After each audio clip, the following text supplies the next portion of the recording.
Salut, je m'appelle Alexander et je viens de Palo Alto, Californie, près de San Francisco. Pendant l'année dernière, j'ai pris une année sabbatique avant d'aller à l'université.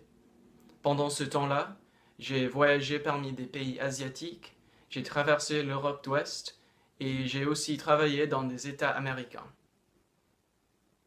Quand j'étais en Europe, je me suis dit, pourquoi pas découvrir la vie hors des grandes cités? J'avais déjà entendu parler du woofing par des amis qui l'ont fait en Australie, en Équateur et des autres pays divers du monde. Alors j'ai dit pourquoi pas, et le jour prochain, je me suis enregistré sur le site WoofFR. Quelques jours plus tard, j'ai reçu un message de Florian, le patron d'un vignoble près de Lyon. Quelques courriels et un mois plus tard, je suis arrivé à la gare Pontanevo où Florian m'a accueilli. Il m'a emmené au vignoble et m'a donné un petit tour de la propriété. Comme je n'avais jamais fait du travail physique dans ma vie, j'étais très nerveux pour avoir des responsabilités et des choses à faire que j'avais pas d'expérience du tout en faire. Et en fait, c'était plus simple à adapter à la vie du vignoble que je pensais.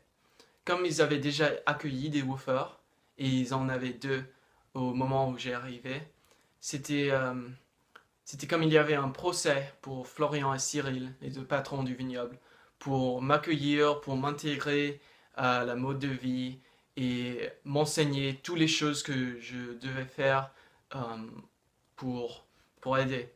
Et alors pour les premières 2 semaines, j'étais avec Ayako, un des autres woofers qui était là, et elle m'a appris à faire des choses comme tailler les vignes bébés qu'on était en train de cultiver, à nettoyer la cave à vin où on élevait le vin, des choses comme ça, et aussi à cuisiner le déjeuner, et en fait on mangeait le dîner ensemble régulièrement.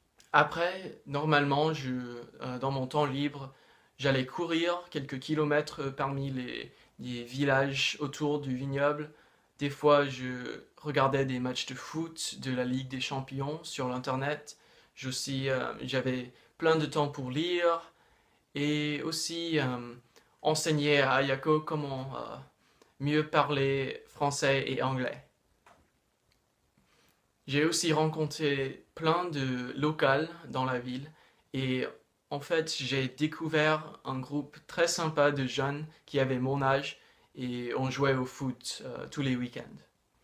J'avais l'opportunité de prendre le train à Lyon pour un week-end seulement pour visiter et j'ai resté dans une auberge de jeunesse là-bas.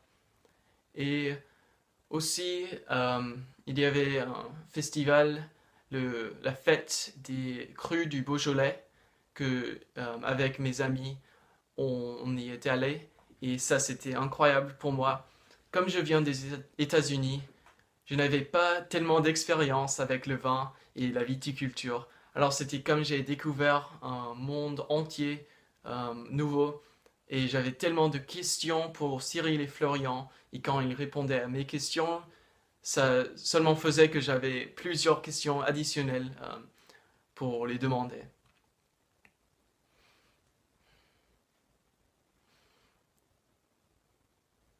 Un de mes souvenirs préférés, c'était quand j'étais enrhumé dans le matin et j'ai continué à travailler comme je voulais être autonome. Et quand Florian il a aperçu que j'étais enrhumé, il m'a commandé d'arrêter et avec son méthode militaire de l'armée française, il m'a commandé de rester dans mon lit et il a lié deux chaussettes autour de mon cou et m'a commandé de seulement boire des liquides très chauds et le, le jour suivant j'étais guéri.